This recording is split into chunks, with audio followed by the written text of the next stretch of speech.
Hello, everyone.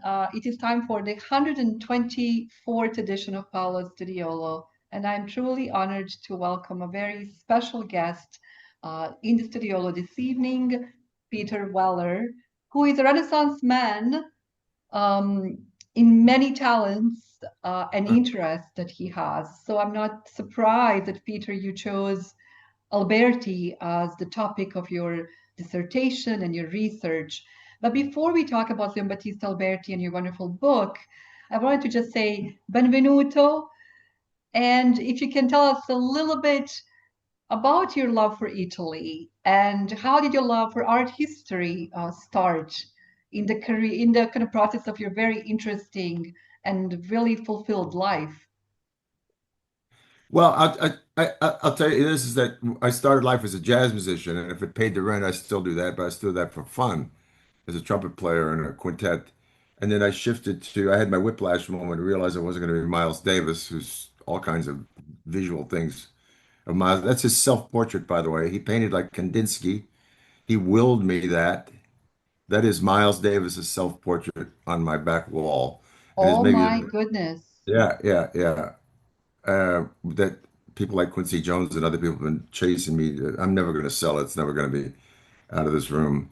Uh, in any case, my thing is that I grew up in a musician family and a federal judge, and I did not care about art. Didn't it looked like curlicues to me. And I was telling Paula before, some great directors. I worked with some amazing directors. From if you don't know who these people are, you have to leave the room. From Mike Nichols to Sidney Lumet to Woody Allen to Kazan, Michael Apted, Michelangelo Antonioni, and they were all into art, and I had no particular interest in art at all. So I was buried into art by the great and beautiful. Most people think of her as a movie star, a model, Ali McGraw, and Ali What? McGraw is not yeah not only Ali McGraw is not only one of the most handsome people on planet Earth walking around. She speaks five languages and has master's degree from Wellesley, and in those days, Diana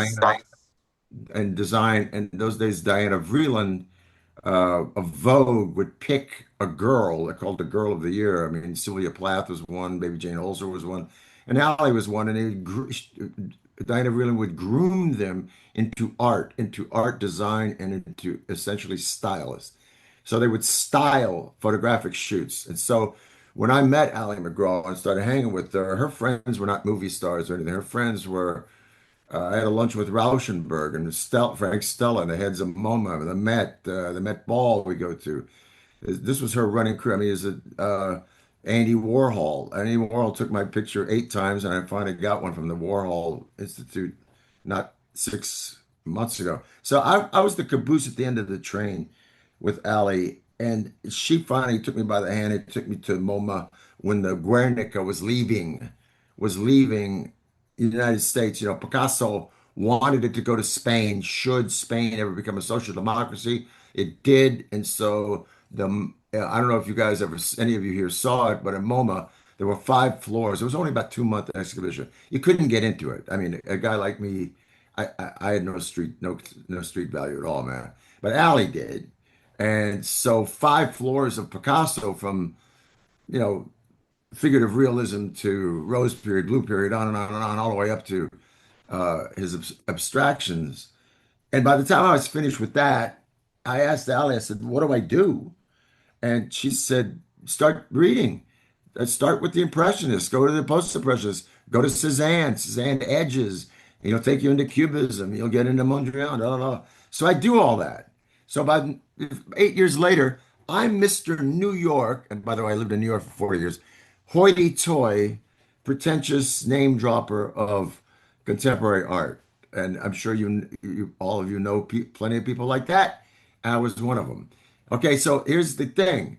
I am at the International Film Festival of Japan in Kyoto in 1991. And on that uh, majestic panel are Mike Medavoy, who's the producer for Orion, Jean Moreau, the great Jean Moreau, Jules and Jim Truffaut's Jean Moreau, and Vittorio Storaro. And Vittorio Storaro, my friends and sisters and brothers, is the guy, if you don't know his films, if I say Apocalypse Now, Last Tango in Paris, The Conformist, Sheltering Sky, Reds, um, Dick Tracy, Last Emperor. This is a five Oscar guy. He's the first guy to filter Technicolor. Technicolor would not allow you to filter. They sold a lab to Rome once again, and behalf of Sono maybe what part of the mafia don't you understand? You think that Technicolor is going to tell the Italians what to do? And Dario Argento uses Vittorio to filter. So he's on this panel. And I ask him, showing off in front of Jean Moreau, the pretentious contemporary dude I am, chi è favorito pittore tuo? Who's your favorite painter, Vittorio? And we're at this posh Kyoto restaurant. He says, chi è tuo? I said, I don't know. I like Frankenthaler, Stella, la la la la la. Mentions some names. And he says this. And he wears Versace all the time. Matter of fact, Francis Coppola said Vittorio Storaro is the only guy who could survive 2 years in a Philippine jungle in a white suit. And if you see those pictures of Apocalypse Now, he's in a friggin' white suit, man, sitting on a box in the jungle. So he says to me with his Versace scarf, Vittorio, he says, have you been to Padua to see Giotto in the very first 1 by 1/4 frames of narrative, of light, color, of composition, of feeling, depth, emotion? I go, what? He says, Giotto, Padua. And I said, I've never been to Padua. And he takes his Versace scarf and stands up and flips it. And in English says, well, Peter, we cannot talk about art, and walks off. And I'm sitting there like eating bones in front of Jean Moreau, which is not the most pleasant experience I ever had. And I chased that dude down into the corridor of that restaurant. And I say, sei pretenzioso. And he goes, no, Peter, you're pretentious. You're pretentious like most Americans. Like you could drop every name in the world. You can drop, Jackson Pollock and Ed Ruscha, whatever you want to name everybody. But you have not been to Padua, and you've not seen Giotto, who is sourced by everyone from Rembrandt, Caravaggio to Leonardo, all the way up to Rothko. If you've not seen this, then you have no context and you have no idea what you're talking about. And he walked off. And 6 months later, I'm in Padua, and this book is essentially about Padua. So if you look at the acknowledgments, the first two people I acknowledge are Ali McGraw and also the great Maria Canelli of the Folk Art Museum and other places, and Vittorio Storaro. By the way, I got it kicked back at me because one of the department heads said, this is the academic acknowledgments, man. These are not academics. And so I went to the dean of the arts. I said, listen, man, these people are academics. Vittorio is an art academic. So is Ali McGraw. And these are the people that turned me on. This book wouldn't exist, and nor would I be at UCLA or Syracuse or even in Italy without these people. And the guy said, say no more, man. We're good. So, art history can get very pretentious. And that's my journey. So I'm a Johnny come lately to it. And so I just want to segue right into Alberti real quick, Paola, okay? Yes, of course. Okay, so my thing is that uh, I'm I'm studying it, thanks to Vittorio. But I got to take a class, and somebody says the great Walter Liedtke. I was one of the head of Dutch paintings at the Met, who died in that subway crash. Bless his heart. By this time, I'm Wow. friends with him and Maria Canelli. Some other people say, "Hey, man, Syracuse teaches a summer thing, 10 weeks." So I go with Gary Radke through the deal. He says, "You know what? You ought to apply for the Syracuse has this really uppity program where only 4 students a year can do an entire master's degree in Italy. You speak Italian, you speak French, you speak German, you read a little bit of Latin, you qualify for it." I said, "I don't think I got the teeth for it, man." But there were strikes in my unions, so I go over there to do it. Okay. When you come to Renaissance art, Ali told me to go study it, but when you study, you can study all the way back to French school, Rococo, whatever. When you get to the Renaissance, as you guys know, you're not talking about art. You're talking about politics, poetry, finance, taxes, government changes. You're talking about Machiavelli. You're talking about the scholarship of Richard Goldthwait. You're not. You're talking about how people use Seneca for crying out loud. In humanism, the rebirth of books and ethics. Well, I said, forget it. I ain't doing it. But now I got it. And when you start walking around, I stumble onto a lot of people, and now I'm really hip to Giotto. And people start talking about Alberti. And the thing that really gets my goat is that turned me on to this, essentially my dissertation and a whole lot of things, that people talk about Alberti as if he came to Florence and in 18 months or so wrote the first modern book on painting. And everybody's teaching that. Everybody I bump into says, oh, his father was exiled and he came back with Eugenius the Fourth and he wrote this modern book on painting. I read De Pictura, I read it in Latin, I read it in Italian. I get the Italian preface where he thanks all these guys. Uh, and I go, come on, man. He didn't come to Florence and write this book in 18 months. He didn't write a book about lines, points, composition, single point perspective, and, referencing all these people of antiquity in 18 months. I'm sorry. And several great scholars said, yeah, we know that. I go, well, why the F don't you teach it? Why is Florence such an egocentric vortex that everybody's got to have learned it from the Ninja Turtles? Really? And some great people like Radke and Rob Rab Hatfield. Hat Rab Hatfield, some people in New York say, "Hey man, go to Padua." I go, Padua again, again. I mean, Vittorio Serrero drop kicked my butt into Padua. Now I'm going back to Padua, and Rab Hatfield was great. He said, "Listen, the more you study the uncovering of Seneca, the uncovering of the humanism, it's Padua. It's that area. It's that whole area that really births the Renaissance. So that's what kicked this book off. That's what, and then you find out that Alberti studied with one of the great humanist teachers ever, Barzizza, who had access to all these guys, Vittorino, Guarino, all of them, man, came and were special teachers at his school while he was there. And also the first guy to say in letters, I mean, it's all documented, take your kids out and take them, show them art, do field trips. And he did field trips. So he's telling me that like Alberti was there for 8 years. Now, Alberti purposely does not mention anyone in De Pictura except antiquity. He mentions Giotto once and only in Rome. And I get into that argument.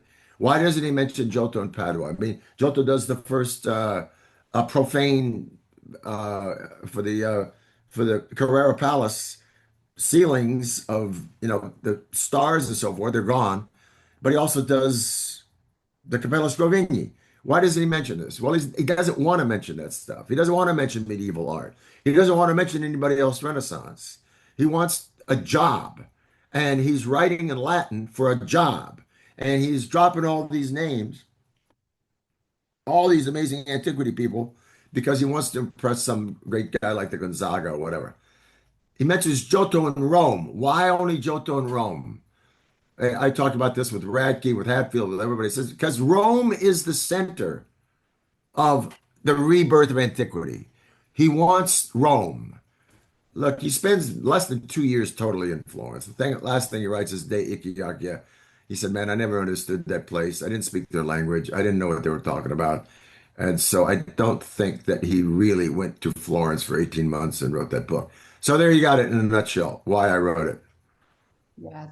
Yeah, you know what's also interesting? When Alberti comes to Florence, he actually meets people like Donatello, like Brunelleschi, like Masaccio, and he learns so much from them.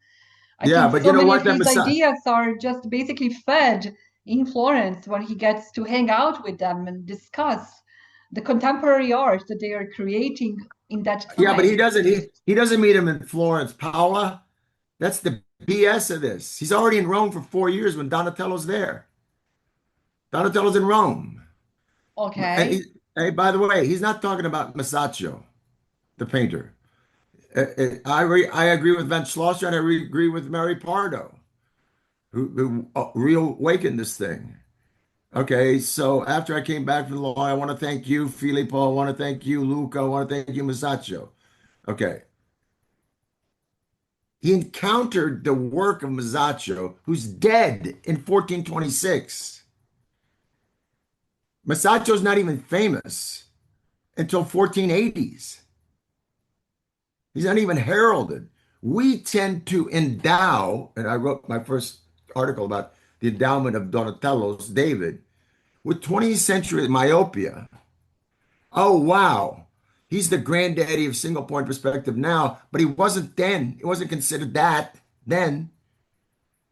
You know, if anybody else, Donatello was with his relief. So, look, here's the deal. Masaccio and Donatello he meets in Rome. Right. This is, by the way, let me double back, guys. Alberti writes this big thank you to all these people on 1436 when Brunelleschi's dome is opened. Okay, when the thing is like done. And he mentions all their names. And in it, Nenzio, Ghiberti, uh, Brunelleschi, Luca della uh, Robbia, correct. Luca della Robbia, and Masaccio. Okay. Now, von Schlosser in the 20s says, hey man, you're talking about the wrong Masaccio. First of all, he encountered the real Masaccio, the painter, and Donatello when they were working in Rome years before he saw anything of their stuff in Florence. All right? Because Donatello's there in 1428 and Rome in 1429. Moreover, the real Masaccio, this is Mary Pardo taking up about 5 years ago when I'm writing this stuff, von Schlosser's argument. And man, I can't get a nod out of people like you, Paola, or Rocky, or Hatfield. Gary Radke's the only person, and a couple of Italians have gone, we think you're right. Because But dig it. Peter, why would Wait, he? Okay, wait. Okay, here's the deal. The Masaccio, who lauds in Della Pittura, the Italian version of this book, introductory, is not that painter of 1400s realism. That yet to be famous artist has been 8 years dead by 1436. Okay, actually 10 years dead. In reality, as Mary Pardo stressed on von Schlosser's 23 argument, supporting a Janicek's argument, it goes back to 1877, the unpopular but totally accurate claim that Alberti is acknowledging sculptors. That's it. He's acknowledging the people that worked in the Duomo. And all those people worked in the Duomo to finish it. Donatello, Ghiberti, Della Robbia, Brunelleschi, and the Masaccio is Mazzo de Bartolomeo, known as, this is documented in the documents of 1436. Mazzo de Bartolomeo Gennat Masaccio, the sculptor who did all of Donatello and Ghiberti's chasing, all the way up into Prado. Really famous finesse sculptor who did it all over the Duomo with these guys. And he was known as Masaccio. He worked in the Duomo's completion, and all the other sculptors acknowledged, not painters, lauded in this passage Brunelleschi, Ghiberti, Della Robbia, and Donatello. So in chapter 5, I unpack this thing. So, okay. so it's going to be it. Look, people, when I started this thing by saying it's really hard to shake the beginnings of the Renaissance out of the hands of Florence. It's really hard to convince people like Paola, Rocky Ruggiero, Hatfield, all these people that are buried into the indigence of Florence to get them out of their roots. But So when I did Pierce, this, what? For years, before yes. Look, we have to, you'll have to share your go ahead. screen so we can see the beginning of your All right. presentation. But I I will wanted to share. just say, maybe we can come back to that later in the Q&A. You know, why do we think then Masaccio painted Alberti in the corner of the Brancacci chapel? Who are you sure that's Alberti?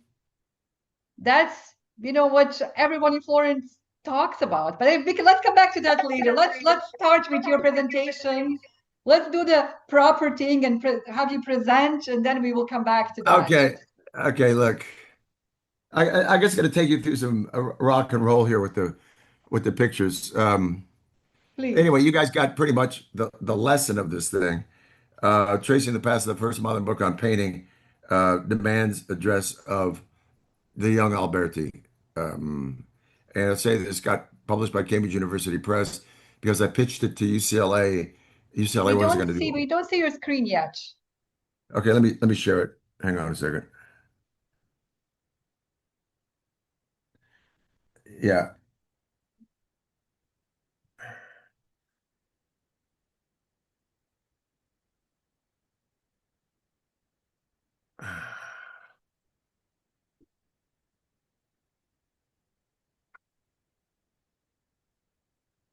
Share.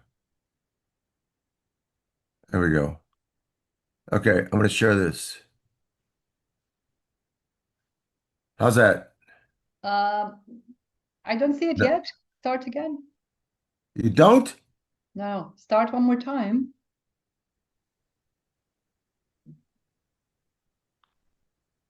Share. Oh, I see this. Okay. Try this. Yes? No. That's perfect. And just start with the beginning. How's that? Oh, it came back down. Well, I'm doing the individual thing, and Let's try Paola, one more. when I go to individual, Yes,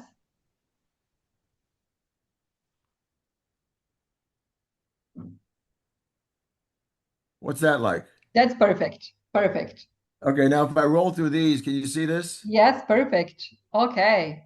Okay, now I'm going to go to full screen. Okay, That you already in the full. This is perfect. You're already in the full screen. I don't need it. Yeah, yeah. You're perfect. This is great. Okay, good. Okay, so anyway, look, I'm just going to rock and roll you through this thing because I've already bitched and moaned about my problem with Florence. Anyway, and I want to tell you all simply that when I pitched this to UCLA, it was my dissertation. Look, hey, here's the deal. At the end of the day, I went to professor after professor, scholar after scholar. I said, come on, this guy didn't come to Florence. And so it was actually Gary Radke at Syracuse. He goes, Peter, you write it. You write it. You take the heat, man. I go, why Okay. don't you guys teach this? They said, because we get stuck in Florence. We teach them the modicum of Florence. We teach, the Florence is the Genesis, and we get kind of wrapped up in it, even in spite of the fact that Rab Hatfield and me and everybody else sent you to Padua. It's just a field trip. I said, yeah, people ought to go spend like a month in Padua.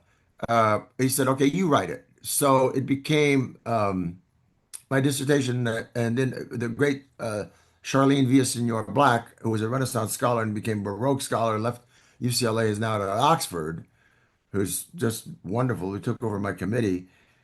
She said, you got to turn it into a book. It's argumentative, it's good, it's a picture book. And she's the one that said, look, you take them through, walk everybody through what he saw. It's a picture book. It's a coffee table book. It's just not a scholarly. I said, great.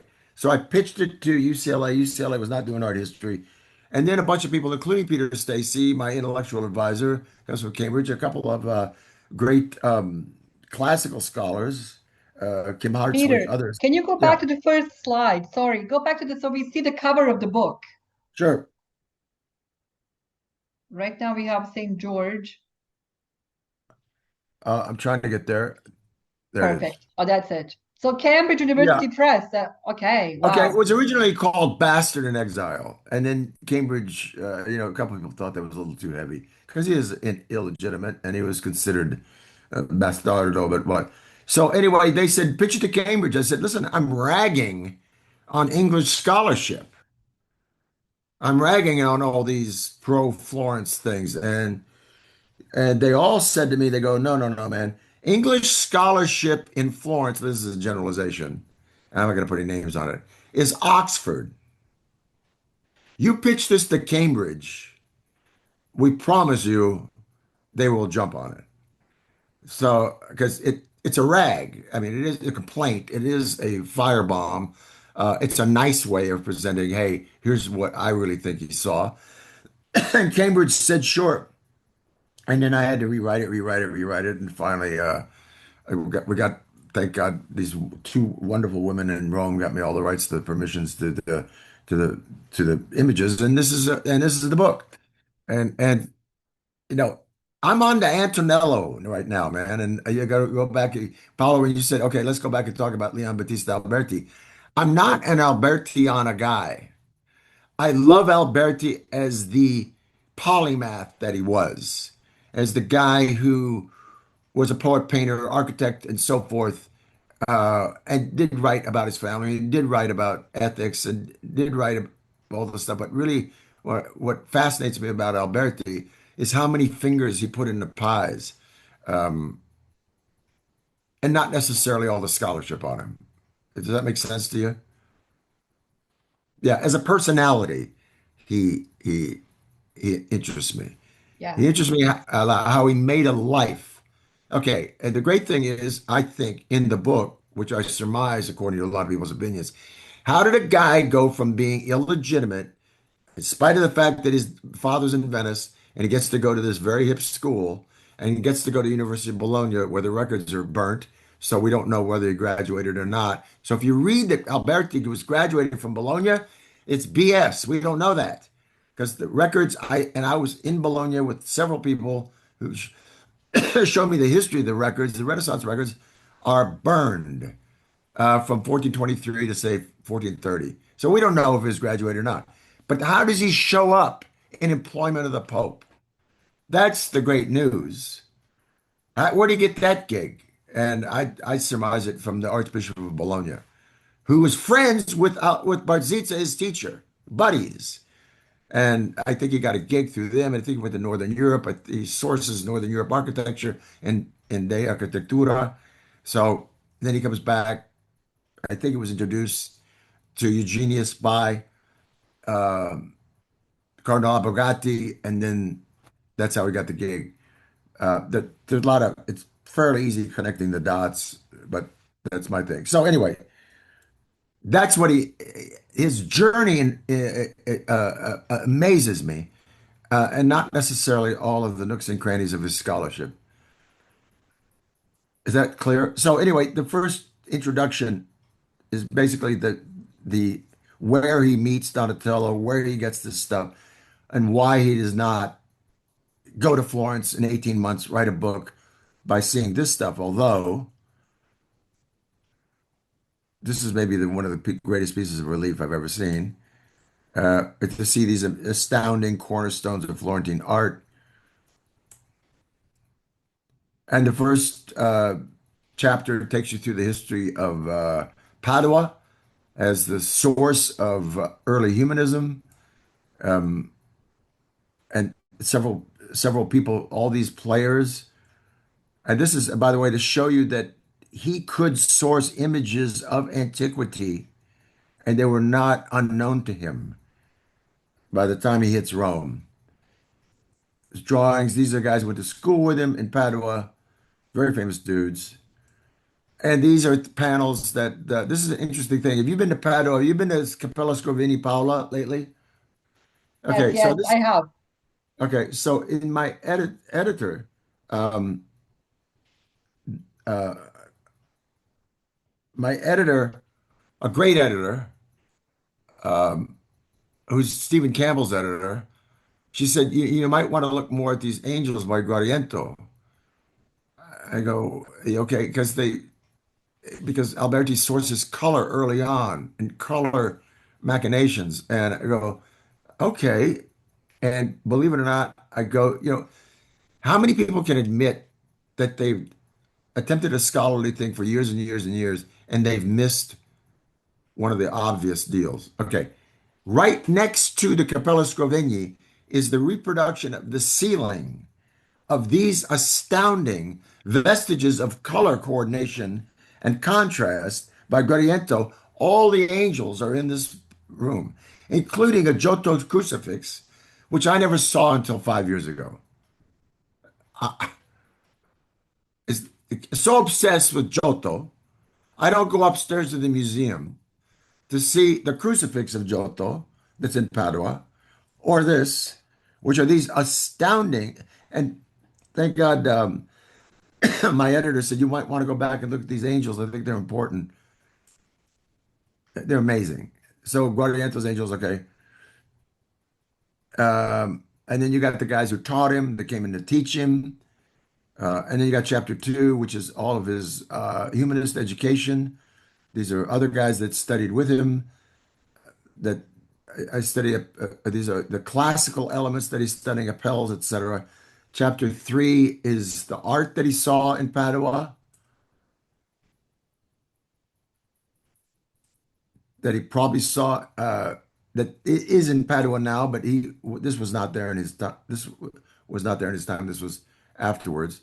But what Padua gives us is a lot of amazing dudes like Jacopo Bellini drawings, um,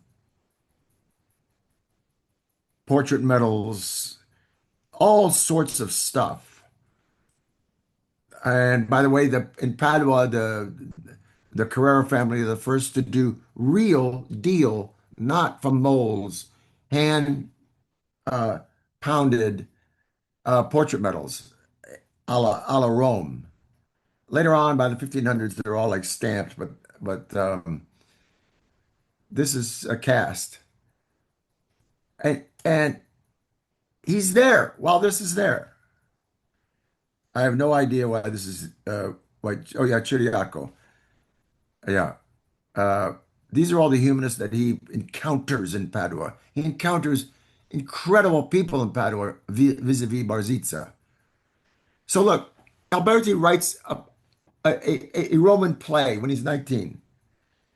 He, he passes it off as a real Roman play. And till a couple of people, a couple of scholars around, either in Bologna or Padua, say, hey, kid, that's BS. It's not, it's you, it's not real Rome.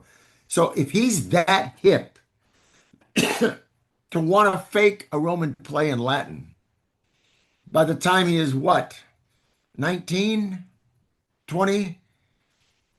Uh, these are clues that tell us this guy is an evolving genius way before he ever hits Florence.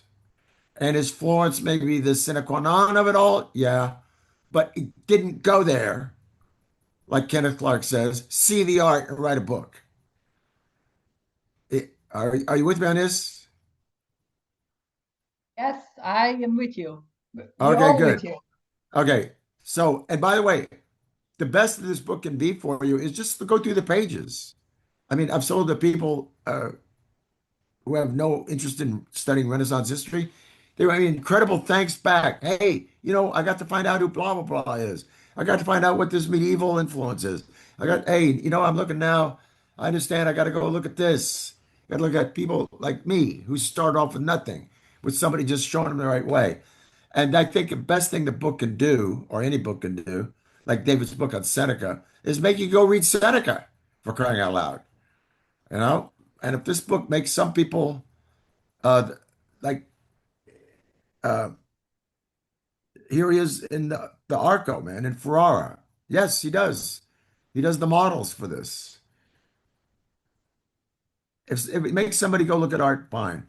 Is he looking at sarcophagi? Yeah. He's looking at sarcophagi all the time. He's looking at them in Ostia. Does he go to Pisa? We don't know. Okay, here you go. It's the only time he ever mentions Giotto, and it's in Rome. And why is it in Rome? Because he doesn't want to get out of Rome.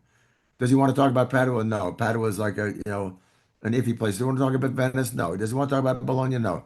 Does he want to talk about Northern Europe? No. But Rome, yes, because Rome is the center of his inspiration. Rome is where he wants to work, he wants to be, he wants to live, and that's his employment, the center of his employment. So to mention Giotto, you got to say Giotto. That's like what Vittorio Storaro said. You can't talk about art without talking about Giotto. So what does he do? He brings up Giotto in Rome. Good for him. And then this is what he saw. He saw this. This is the art that he saw in Padua. Do we know this? Look at this, man. Did anybody do a betrayal like this? When Vittorio Storaro flipped his scarf and said, you got to see the first narrative of not only life, depth, composition, but emotion. The first thing Brian Hamill, a great photographer, poster photographer, he did De Niro and Raging Bull and Redford and the Natural. He was with me. Those are the days, with Paola, when you could smoke a cigar and drink a cappuccino and sit in there for 4 hours. This is before it was cleaned, right? But when we saw this, Brian Hamill, Belfast Irish guy, he just put words into Jesus' mouth. You mofo, did you do that? Look at the power of that. Do we think And that Jesus? What? What? and the Go way ahead. he can tell us that there's all these groups of people just by painting their heads, right? They're all Yes, behind. And look at those really busy torches up in the sky. I mean, really absolutely. just, Now, Paula, I just want to say this seminar I do on Renaissance art to modern film. Many of the frames that I'm taking are Gordon Willis, Vittorio Storaro, on and on and on. And if you see reds, the reds nighttime storming in Moscow is this shot. It's lanterns in the sky against heads like this. And you know, it's absolutely this framing, this shot, this composition, people looking at two people in the front. And, people say, well, how do you know that's Vittorio? I said, look, if Vittorio's the guy who sent me to see this church, you don't think that this dude has looked at this and looked at this and looked at this and looked at this? Sure, he's looked at Caravaggio. Sure, he's looked at Rembrandt. Sure, he's got the chiaroscuro schemes or the tenebroso schemes from Caravaggio. But this is his source, man. And he told me so. and you know, So, Peter, interesting also to kind of prove your point as well. I was able to meet James Ivory in Santa Croce Church, and we were actually looking at Giotto's together. And of course, his wonderful movie A Room with a View. yeah. He was filming in Santa Croce. He was there only for one morning. But you know, to Did you wait? Wait, see Did you meet him when he was filming? no, I didn't. After. I only Okay, met after. him, you know, after 25 years of his Right. the movie came out, and he was in Florence for the time. And it was interesting to see James Ivory taking photos of Giotto's frescoes and kind of framing them the way he wanted them to be. It was, you know, just this fascinating 2 hours talking about the power of Giotto. So it's really interesting that kind of he starts it all. Um, I and envy you that. Peter, I envy you. Did you just walk up to him and say, hi?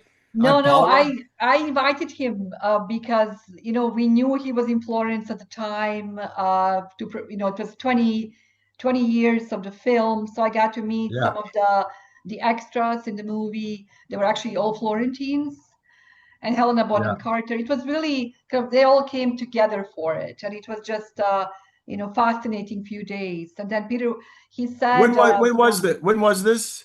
I want to say 2000 and maybe 2016 because I Okay, think the movie So Julian Sands, my dear friend he was from alive. Jamaica, He he was was in alive Florence. then. He was in Yeah. Florence. If you guys don't know Julian Sands, one of the great British actors ever died.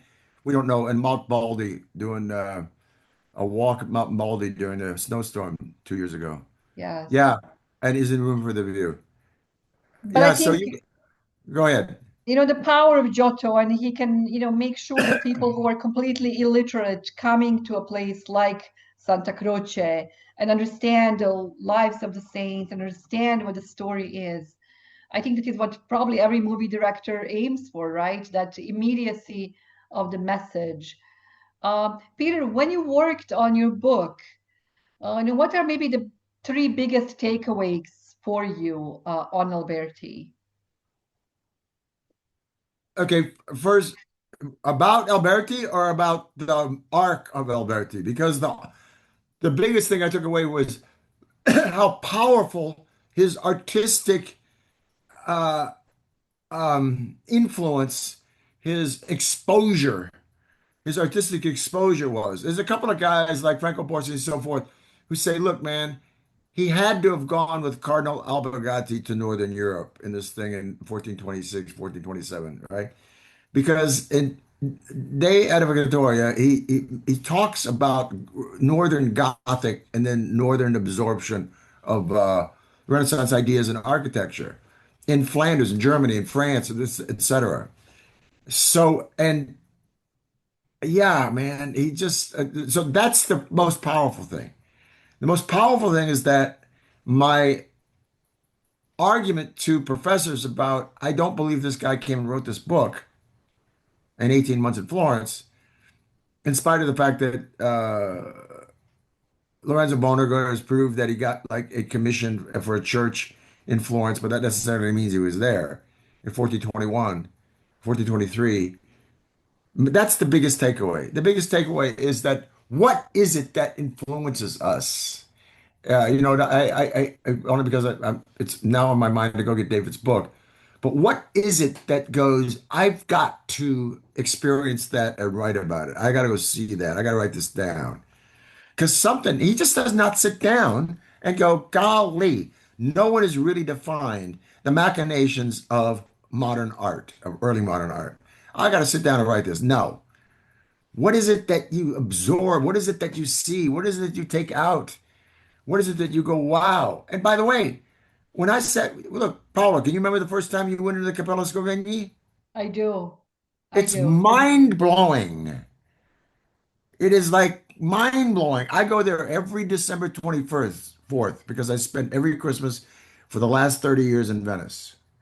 And my deal when I got married is, honey, you can go spend a Christmas with your family.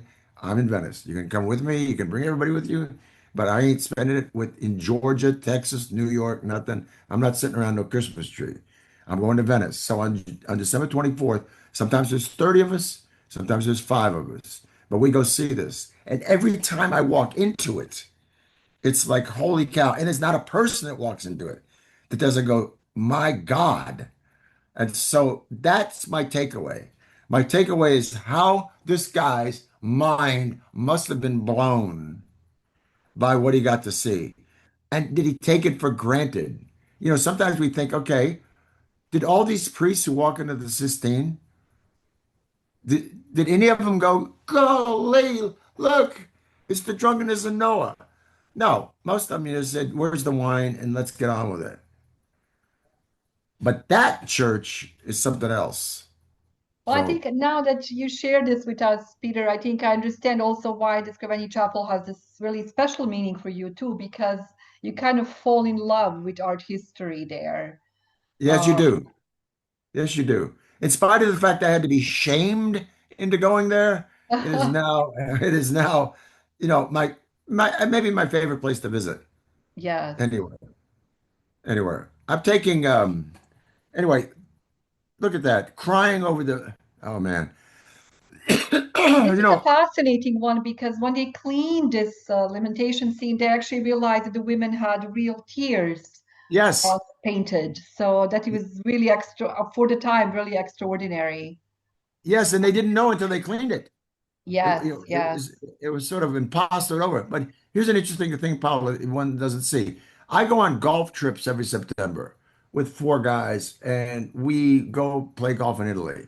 They go play golf a lot of places. They're there to see the art. So we go here, we go to Puglia, we go to Venice, Milan, a lot of places. I go for the golf and the food and they go for me bending their ear about this. How many times these four guys have seen this? Maybe now eight, nine times. One of them, my friends, Luke Henderson, who's an investment broker, and then he's now a co-inventor. I said, "What is it? As many times as you've seen this lamentation, what is it that gets you?" And he said to me, "The distinction of torsion in the angels, which I never really looked at." And he only said this 2 years ago. All the individual reactions of these angels is what really, really just now grabs him.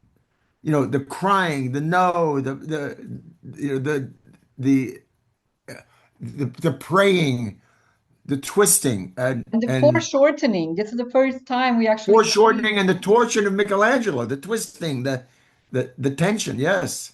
Yes. So every once in a while you learn something new. That's all I got to be. So My old takeaway from Alberti is he must have had an open mind to learn new things. Because by the time that book goes down, and he's on to other stuff. Look what he goes on and does. Look at the, facade of Santa Maria Novella. Look at the architecture. Look at Peter, whatever, man. do you have image of the Santa Maria Novella facade? Do you have any of the Florentine stuff? Yeah, I would yeah, love yeah. to see what Okay, you showed so there. look, this is the Tempio Malatestiana. That's on my Instagram page. Look, he's covering a medieval church with the elements of antiquity. Yes, I do. So this is him getting into antiquity Can now. we This is just go back for a second, Peter? Because I think this is one of those biggest gems in Florence. The next slide, which one? um, the one after, yes, the one after it. Yes, here we go. No, no, go back. This is it. No, one more. Go two more. No, no, go forward. Look at that kiss. Look at I that know. kiss. Look at the passion. Look at that. Look at that. Oh my gosh. The feeling of that. I don't know. The Rucellai tomb. Yeah, This is it. Isn't it interesting? He's not here. This is what we see, the inscription on this side where the little door is. right. By the way, this is the church or the tomb of the biggest donor, right? Or the biggest patron Alberti had in Florence, Rucellai. That's right. Yeah, the And Palazzo Rucellai. He does the Palazzo Rucellai. Yes. So he does this. Yes. so he does this as well. And if you peek to the small wooden door, there is actually a tomb inside and a small, I think actually lamentation on the wall. But I always find this place is now completely closed. It's no longer the Church of San Procrazio. It's now a museum of Marino Marini. But Paolo, remember the days you could just walk down to, to Garga and you just walk past this. It's right behind a metal gate Yes, and yes. you could stare at it for hours. But it is so interesting that, this would be the place where actually the priest could go inside and say a prayer for the Rucellai, and they would have the candles. If you look at the beautiful frieze on the top, there's Right. actually these like elements where they could put the candles on top of them. So they would be candles all around. So this would kind of be this monument that could speak because you would witness a priest who is inside. You can't really see them, but you can hear them, the light around. I think this is such an incredible masterpiece of Alberti, probably the most underrated spot in Florence. Do you agree, Peter? I do agree because also it's one of look, it's 1458. It's around 1458. But look at the pilasters. Look at the elements of antiquity that he's thrown in there. Yes, yes. Uh, in the simplicity of this thing. And it's definitely in proportion. It's like a 1-2 box. And I don't know if he does the fleur de lis up top. We don't know if that's him or not. Was Wow. that added? Or if it was him, it's okay. Wow. Uh, Okay. but yeah, I find the whole thing. Look, 1458. He loves Rome, and you're not going to get away from the Pantheon. You can't. There's not an architectural student in the world that doesn't go to the Pantheon and go, "Oh gosh, a circle and a square with the greatest, granite columns ever, and the Renaissance ideals in it. The ideals of Augustus are there, including the inscription. And is he obsessed with that? Yeah. I mean, can we go on to Santa Maria Novella? But what I love about this thing is how contained it is, how Yeah. neat it is, how unfettered it is. That's why, we used to remember we used to be able to go look at it and stand in front of it like 15, 20 minutes right behind that gate. Uh, I also I guess, find fascinating that Rucellai, of course, also was an illegitimate child. So these two men kind of giving each yes. other legitimacy in a way, or helping each other find their way in the world. I think it's fascinating. Well, it's also fascinating to me how acceptable being illegitimate was too. Yes. It wasn't like so what, my dad was rich and he had a lot of girlfriends or whatever. And so that's not going to take away from who I am. Peter, So my anyway, favorite quote of Alberti is read my work and love me. did he say that in Della Familia? Uh, I think so. Yes. Yeah, read my work and love me. Well, look, I mean, look. You could say it's not debatable. He dedicates De Pictura to Gonzaga. That's a work application. Hey, look, here's how smart I am. You fat cat oligarchs want to get into art and the Renaissance? You Medici, Gonzaga want to get in here? Well, read this and give me a gig. Because to get the court gig at the time is really Montaigne, doesn't matter who it is, man. You're fat forever. Giulio Romano and Mantua. So yeah, read my work and love me. I think he's saying that all his life. But look, here you go. Then he's got these monochrome things, which, by the way, many scholars have studied these monochrome things underneath these monochrome the virtues and the vices underneath the frescoes, which are so powerful in themselves.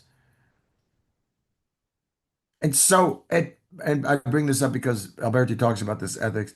There's a presentation in the temple, and so I'm into this the art thing in Padua, and this is one of the most powerful things that I've ever seen. Radke took me in here. He said, "Look at the floor and then look up." And this is scenes from the life of Christ. It's extraordinarily busy. This is possibly, ladies and gentlemen, the most the busiest piece of art in all of Europe. If you walk into Padua Baptistry and look at Metaboys, and by the way, in that thing, I just want to point out, Paola, I had to give this with Rocky. In this thing are some of the very first portraits ever. No, portraiture did not start in Florence, sorry.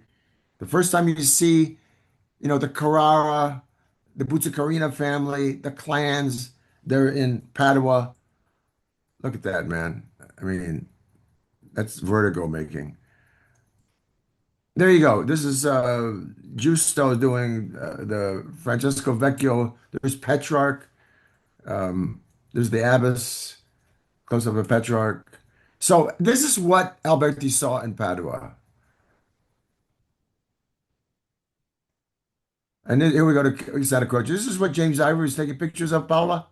Yes, yes, yes. Yeah. Look And at I the know what negatives. what I love about this one is that not everyone sees the apparition, right? This is the miracle. Saint Francis appears to the friars in France, and not all of them actually get to see it because you see some are in their own thoughts, looking down. So I think also kind of maybe metaphor for our own life, being Yeah. open to seeing miracles around you. Yeah. And I think No, this is also some of them have, they kind of sit like the sack of potatoes. Who described Giotto's scenes in Scrovegni Chapel as as a big sack of potatoes sitting on the ground? I think Giotto is also the first one to actually have people facing us with their back. So in a way, I we think have so the too. same. No, he's the first to have people. And what he creates there is negative space. I mean, that's the thing is like you're creating like several levels of negative space. Where does he get that? Okay, you ask Radke, you got to go to Santa Maria Trastevere, and you got to look at uh, Pietro. I'm having a mind fart right now. Cavallini. You got to look at Cavallini. He does it in mosaic with the birth of the Virgin, Paula. In mosaic, he's got water pouring, people looking through curtains. This is before Singapore perspective. This is like the development of levels of depth and dimension before Singapore perspective, which becomes easier with that because then you got orthogonals, hexagonals, verticals, and so forth to show you exactly where the the horizon is.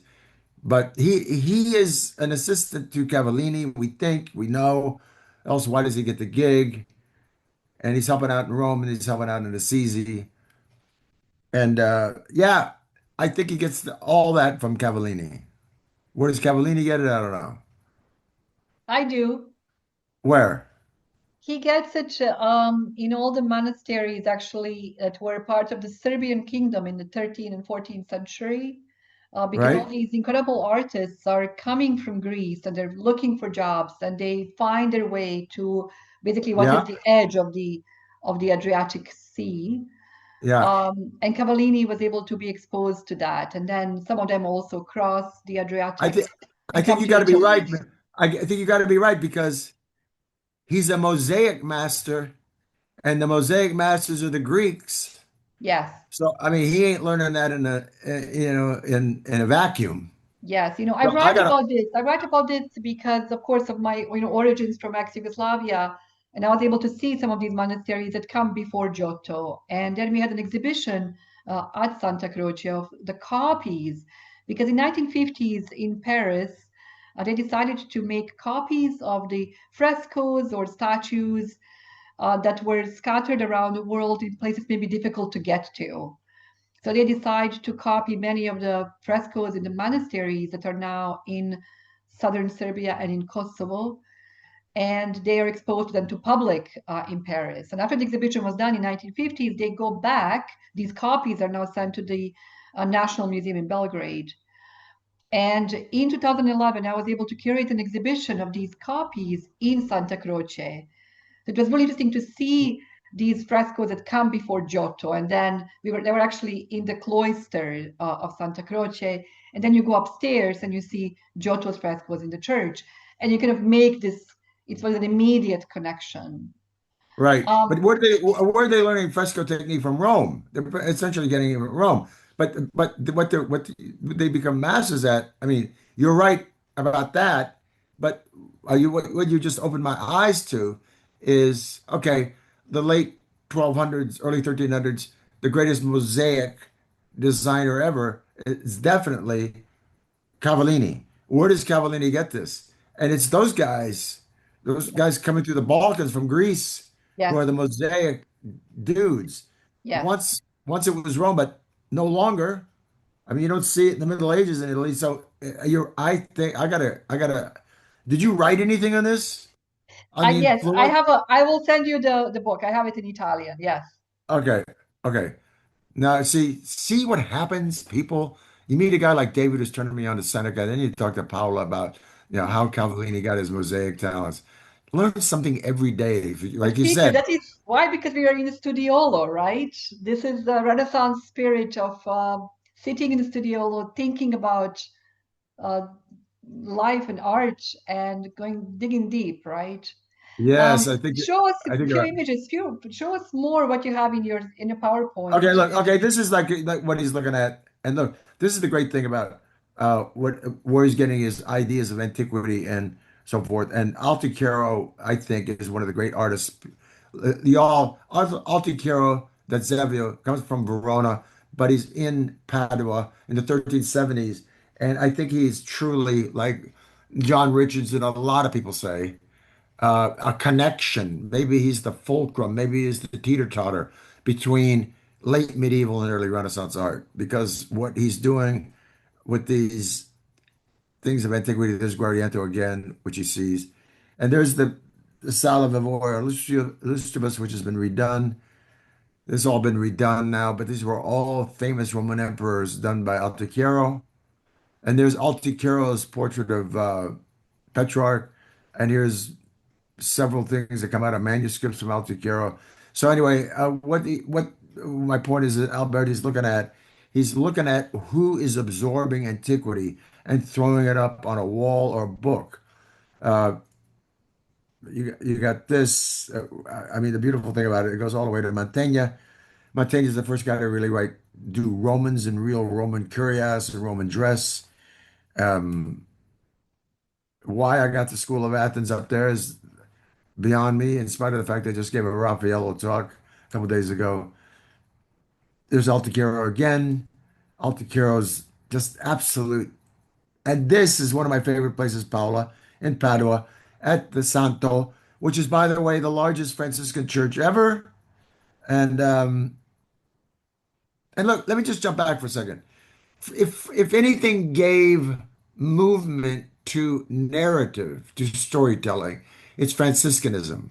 Because, and this is not a joke, you could read all the way from like Oxford to Africa. Franciscans, thanks to Francis, walked among them and preached the walk and the narrative of Jesus as a human and his death. And if you could identify with it, then you're let off the hook.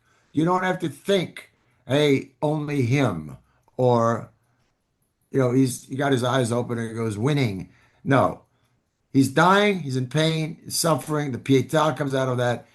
All of the images of Christ's suffering that are venerated are essentially derivative somehow of a Franciscan application or influence. And so this is the largest Franciscan church, Anthony. It was a Benedictine who comes from Portugal and hears about, listen, you know something, Paola? The guy never leaves Umbria. Within 9 years of preaching, he's got 250,000 people following him. Maybe more now, we think. All the way to Egypt. I think if somebody said, hey, you're let off the hook, you don't have to feel guilt and shame and blame. Just identify with your neighbor's suffering, be nice to them, and you're good. I'd say, I'm in. I'm in, man. You mean it's that simple? Now, granted, Franciscanism turns into, dogma and money and all kinds of other stuff once the power brokers get hold of it. But the original teachings of Francis, handle what's in front of you with kindness are no different from Buddha, whatever. And if I was stuck in Perugia, listening to somebody preach from a pulpit that you're done, you're going to hell like everybody else. And then Francis comes along and says, be kind to the dogs and the gardens and brother, sun, sister, moon, and your brother and sister are your friends. I go like, yeah, man. And you know what? I want to get weepy. My middle name is Francis, and I try to live that philosophy day to day now. So that's why I love.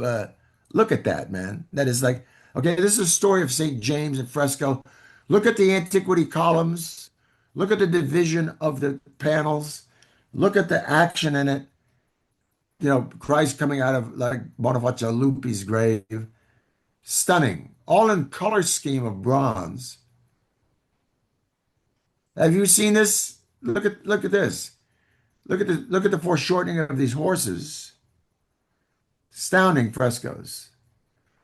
Then you move on to this. You move on to Florence, and so there you Well, go. Peter, if you go back to the one, just the one slide back, I mean, this is if you look at the far right, we have Masaccio kind of looking at us, and like when I did my guiding course to become official tour guide of Florence, it's always who is standing with him, Alberti, and then Brunelleschi, and then it's probably also Donatello, but we can't really see Donatello. He's in the back. Yeah, we wonder, don't we? Yes, we We really wonder who's do. we wonder who's standing with him, and is that Alberti? Uh, Yes. And then if you look at the far left corner, there's more portraits of the people of the time. And if you look at their yes, feet, because I was just there when they were restoring the frescoes a year ago, I was able to go at the scaffolding. Peter, I don't know if you had a chance to see them when they were restoring that by Friends of yeah, Florence I saw them. recently. I saw them being restored. Yes, the mystery of if you look at the five men on the left, look at their feet. And there's only like Yeah, four sets of feet. So one head is an extra added later. Probably the second man, the second head in. or the fourth head in would be the added Yeah, one. Probably a the second, the Carmelite second, friar. the Yeah, second head from the right. Yes, yeah. He doesn't have yes, any feet or the body, so probably a Carmelite friar who wanted to be portrayed there as well. maybe so. Uh, So overall, your idea is that really Alberti gets to hang out with these men in Rome and not in Florence, correct? yeah, he's got to meet Donatello Mazzaccio in Rome, and he's in Rome for some years before he comes to Florence. So, look, you see these guys over here, okay, that you're talking about. Uh, okay, here's the thing.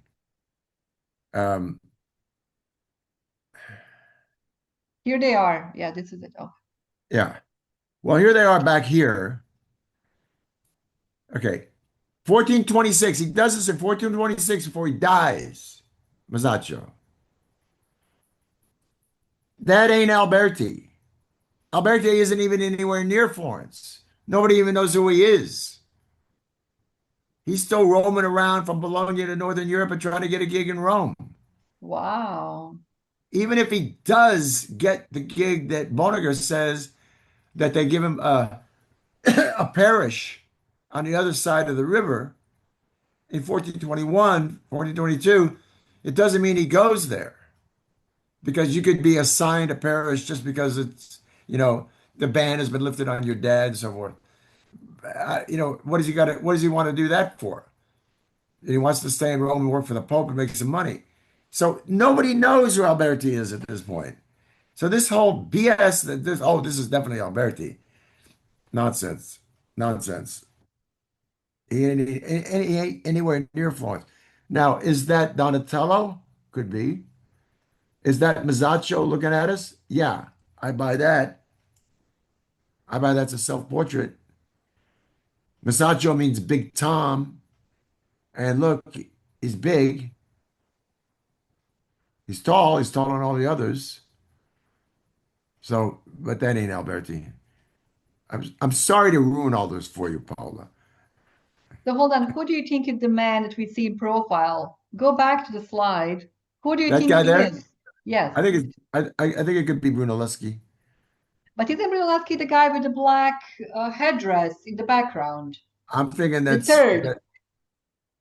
yeah, I'm thinking that's Donatello, but you tell me. Okay. Interesting. Yeah. So you don't think Masaccio is paying an homage to Alberti by putting him there as kind of his teacher or someone who... No, No. no, Okay. no, Interesting. no. Alberti isn't anywhere around Florence, man. Alberti's like busted out of Bologna and trying to get a gig, and he's on his way to Rome to get a job. You think? I mean, that's the problem with this, Paolo. What sent me on the way to write this book.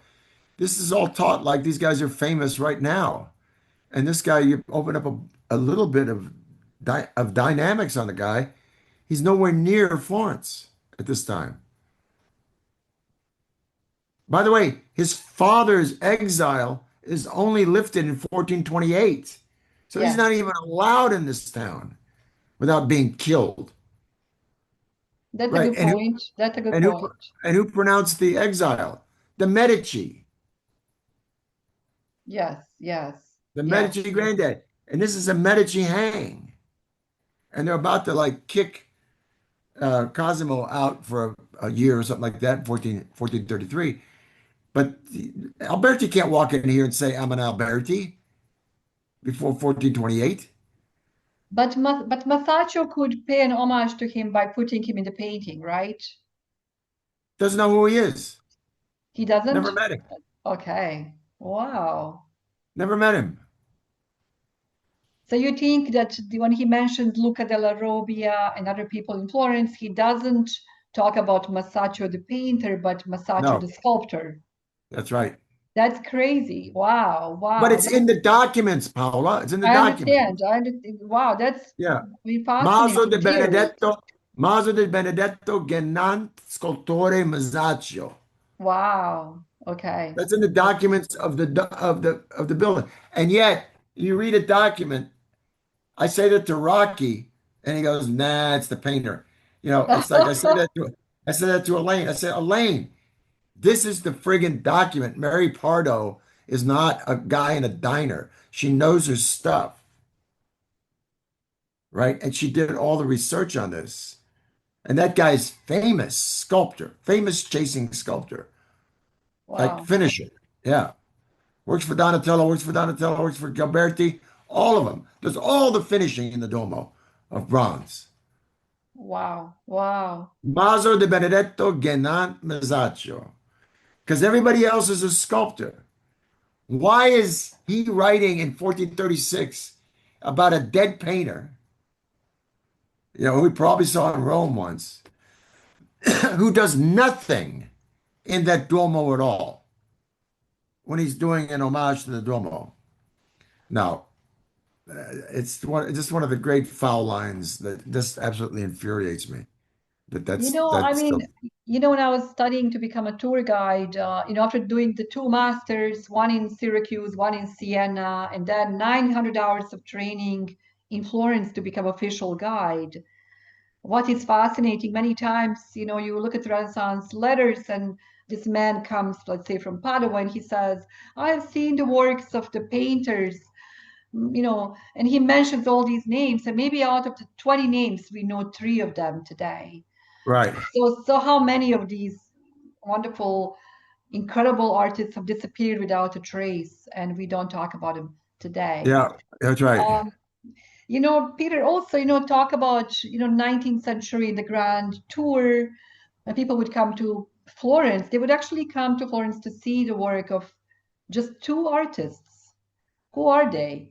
Michelangelo and Guido Reni.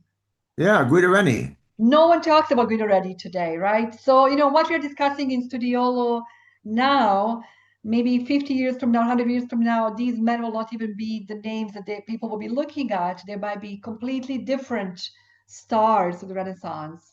Well, Uh, here's the thing. Here's the thing that I'd really like to say is that in spite of the fact that I missed Amy at the Met, I went to the Met and went through the Raffaello exhibit twice last week, and then I went yeah, to see Duchamp at MoMA. Okay, the great thing that Baumbach says in her catalog, which is not a catalog, it's a book this thick that costs a mortgage of your house, but it's beautiful, is that we got to remember that, as far as like, let's take the Ninja Turtles, right?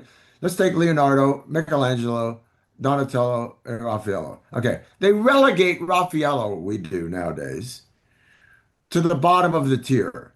Definitely the most influential of them is Donatello. We know that because it doesn't matter whether it's single point perspective or relief or bronze, or the first guy to ever paint in all three mediums of subtraction of stone, of and of wood, and also an additive terracotta, bronze, all of it.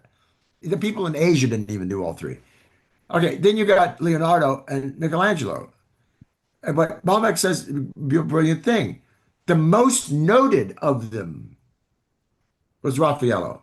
for sure. Raffaello is the most famous of them for 100, 200 years. Yes, That yes, no one knew Leonardo until he got published in 1651 in Paris. Until his treatment on his codex on painting got published. People started going, wow. Why? Because you didn't get to see Leonardo. You weren't a priest at Santa Maria della Grazia in Milan. You're not going to see the Last Supper. If you're not Lorenzo de' Medici, you're not going to see the Annunciation. He takes the Mona Lisa with him to France for Francois Premier. You think everybody saw that in 1510? No. So Leonardo is known amongst the hoity-toity as an engineering genius, for sure. But is he popular? Not on your life. What about Michelangelo? Sure, there's things that Mick did for the public, and people are like marveling at them. But Raffaello paints for churches, for bankers, for laymen, for priests, private commissions, for everybody from Pietro Bembo to Agostino Chigi, from the Vatican to somebody's hall. So I think, oh my gosh, it never occurred to me that Raffaello is the dude. But Paola, we don't think of that now. We think of Leonardo as the dude because the two most popular places on planet Earth are the Louvre and the Mona Lisa. That's the jump street of art tourism, but not in the 1500s, man. Peter, does she mention in a catalog or an exhibition at all the year 1504 when Michelangelo, Leonardo, and Raphael are actually all in Florence? That is the year Yeah, they she all. does. Okay, She's got a and what? whole she's got a whole chapter, and she's Okay, saying the beautiful thing about it is that there's no money, right? They're broke. The Medici are gone. Piero de' Medici's blown it. Giovanni's out. It's a republic. Soderini, Machiavelli are like, the guys. But this private money thing is gone. So there's no gig, unless you're like doing a civic gig, like Michelangelo with the David. And so, my whole paper that I gave at 16th Century Society was the normal face of Antonello, the beautiful. By the way, great thing, Christopher Apostle, who's the head of European paintings at Sotheby's, does a YouTube thing on Antonello. So just Google Christopher Apostle Antonello. It's 4 minutes on the brilliance of that guy's realism. The jump street of that guy takes it into stratosphere. We But talk he about paints. Antonio da Messina for those of you who Right, don't. Antonello Damascene, Yeah, my favorite painter ever, and it doesn't matter. Keith Christensen, a whole bunch of scholars are going comparing his Madonna to the Mona Lisa, comparing the sailor to the smile or whatever. But my point is that this, the face changes from Mr. Normal or Miss Normal to elegance and looks and fantastic intelligentsia, extravagance with Raffaello. And yet his face has become more real, despite the fact that his accoutrements become more elaborate. His face has become almost like Antonello. The shading, the shadows, the mustaches, the beard, underneath the chin, the ears, eyes, whites of the eyes. Raffaello becomes a realist, and you think, okay, is he looking back at Antonello? Because his first portraits are so Perugia, they're so, you know, Urbino. They're so Perugino that they're nice, they're sweet, they're elegant, they're cute, they're aesthetic, they're feminine, and which is not a judgment, but all of a sudden he's painting women like with real detail, and Raffaello is like amazing guy. Uh, Indeed, he synthesizes everything from Leonardo and Michelangelo. But look, let's just go on here for a second. This is the stuff that he sees in Padua. Okay? yeah. Chapter 4 deals with his whole thing in Bologna. And what is he taken from? And by the way, if you've never been here, have you ever been there? Villa Plantis. No, I Yeah. haven't.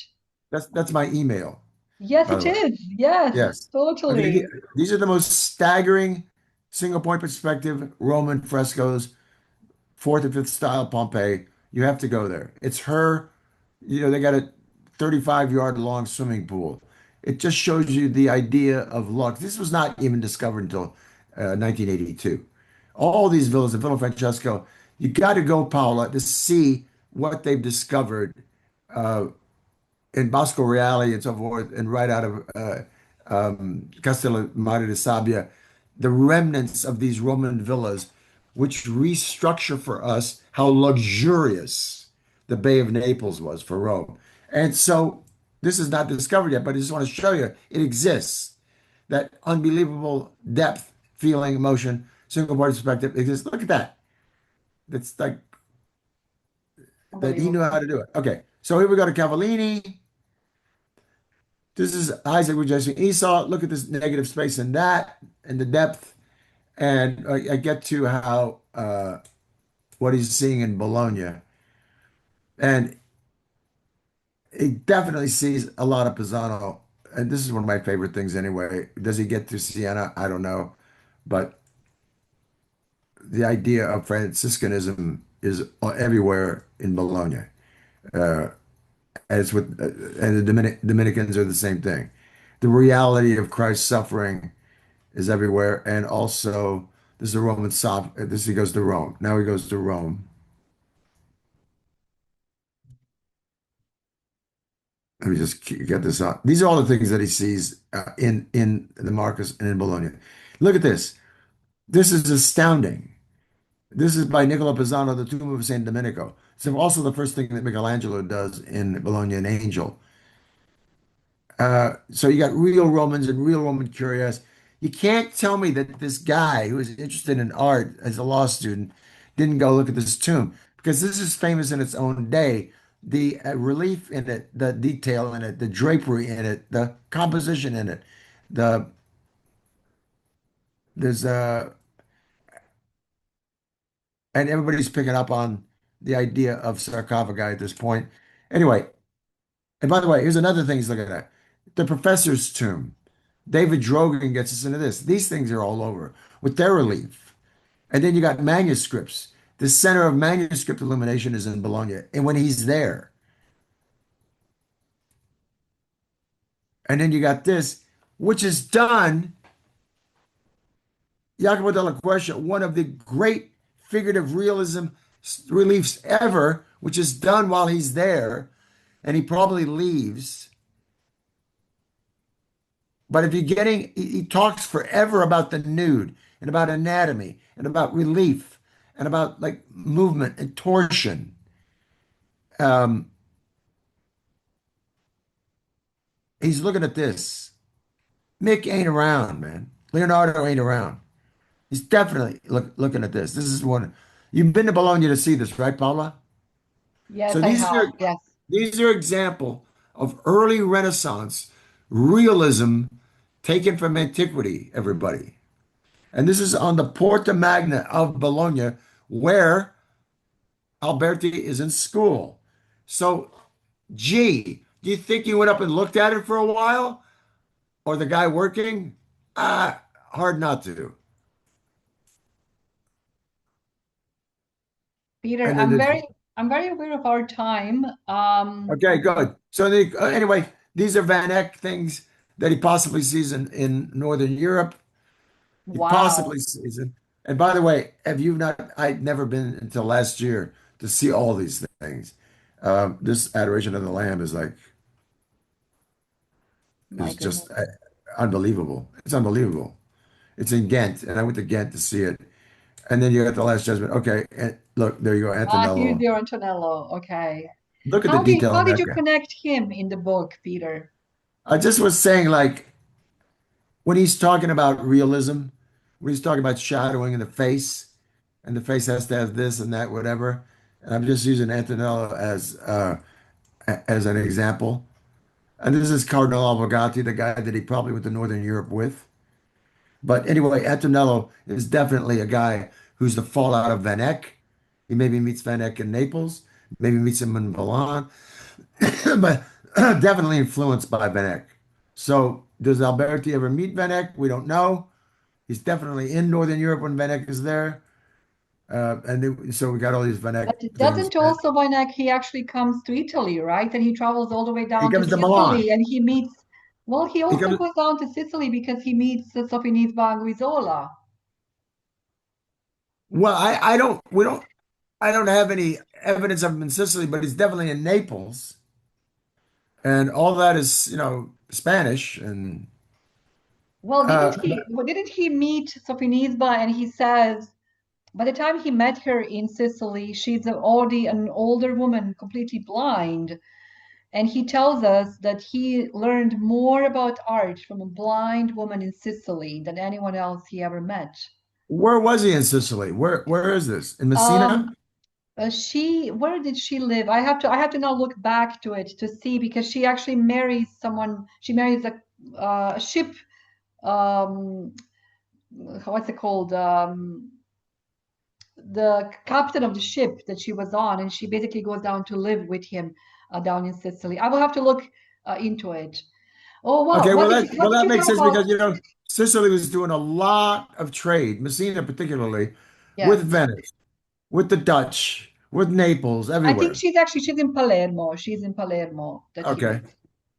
okay. Uh, Anyway, the last chapter's in Rome, okay. and so the baptistry in Padua that I showed you at the beginning of this, many people think that this was essentially the Middle Ages thought that the baptistries were, Roman, ex-Roman temples, but we have foundations here that tell us that perhaps this was a real Roman temple. Anyway, so all these Roman influences on him that he gets to see in Rome before he ever goes to Florence. These are all the visual things that he's looking at. Uh, by the way, you look at this, the relief off the dedications of a triumphal arch everywhere, triumphal arches, including the reliefs on the Tower of Trajan, the Tower of Constantine, and a lot of sarcophagi that he references all through De Pictura. He references all these things, and he certainly didn't see them in Florence. And this is one of the great ones, although the. And then he gets to see some paintings. And this is Cavallini. Look at that Cavallini fresco. Look at the detail in the drapery there. That's 1295.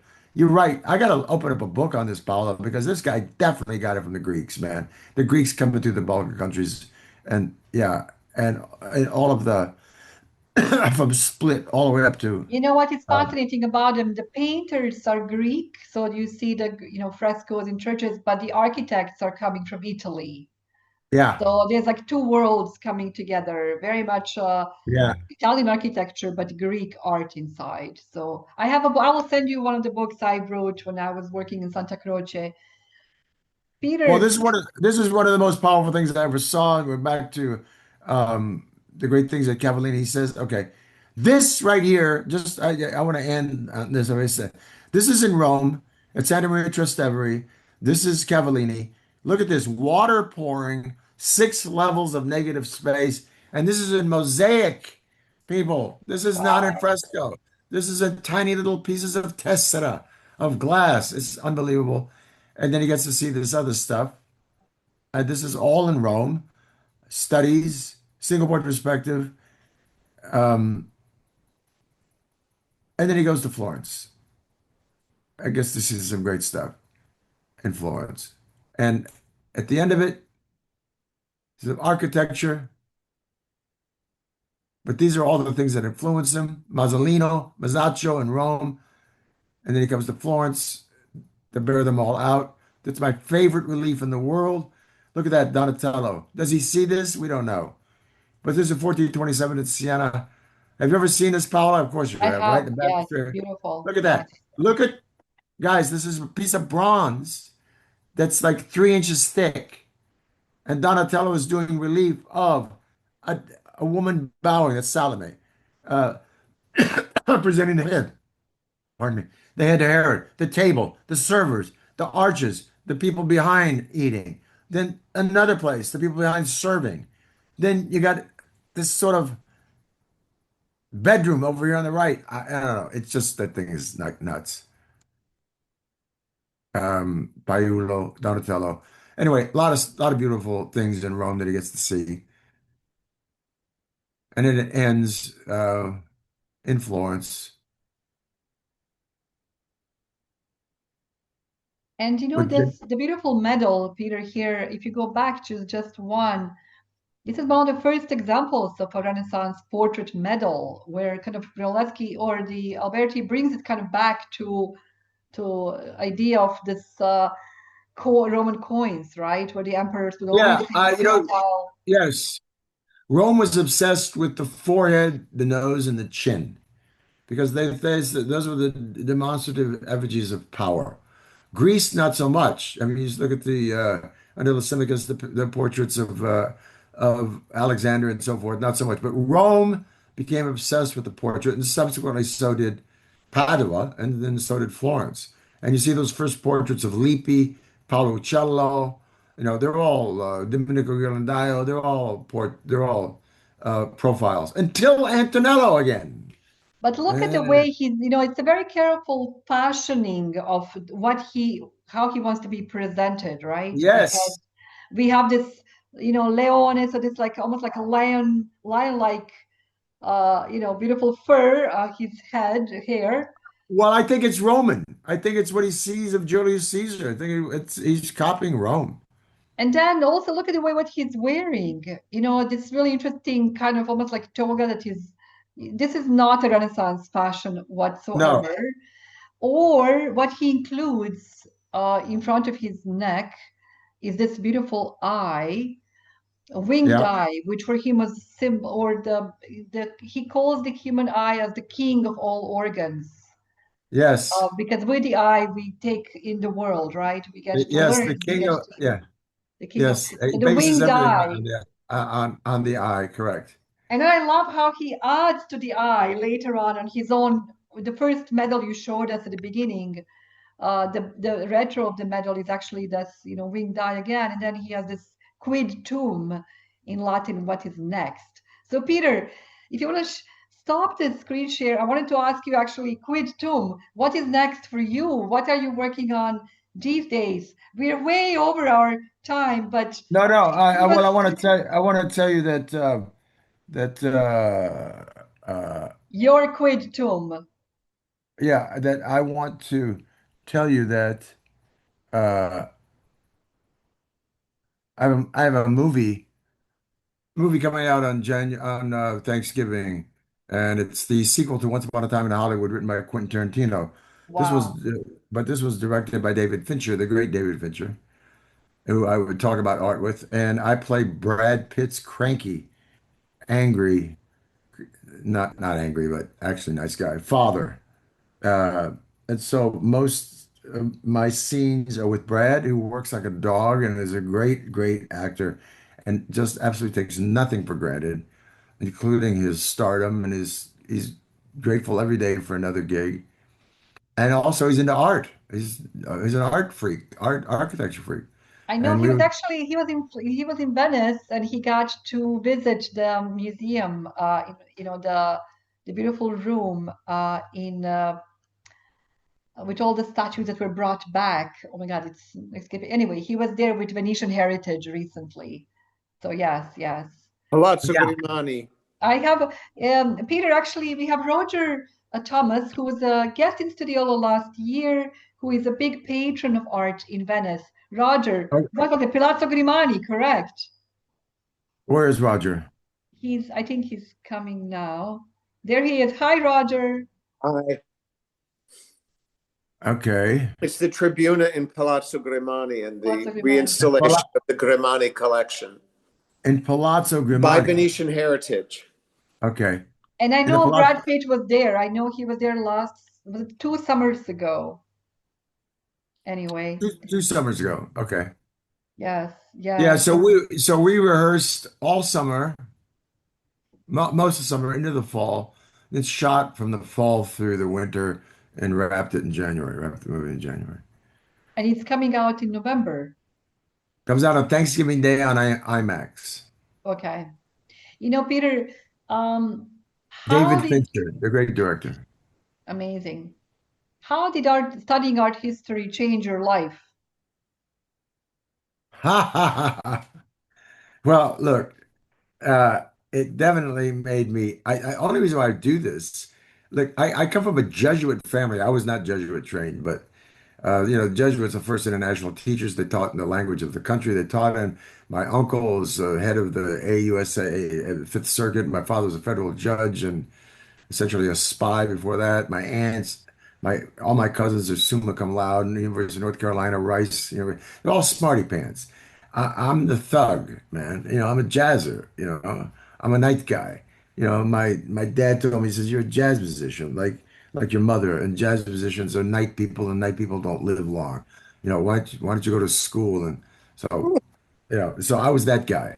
Okay, so I definitely think that once exposed to art and once embarrassed by a Storaro, then once studying it with some incredible opportunities, the thing that made me want to go study it was certainly the inferiority complex I felt around my family because they would sit.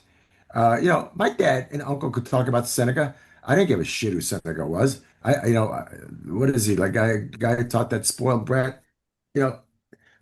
And so I felt truly like, and Seneca wasn't their jam, but they certainly knew who the Stoics were, and they could talk about it from Marcus Aurelius all the way up to Epictetus. But I didn't care, and then I did care, and then all of a sudden. I want to be part of the game. And that's what art history has done. But it's not only that, it's given me movies back. It's not like I go back to movies that entertain me. It's as far as the plot or the entertainment of the movie, but now the aesthetics and the vision of the movie, where I see these masterful cinematographers and directors, and there's a few of them left, but not too many, who coin their particular style off of art, off of paintings, off of whatever.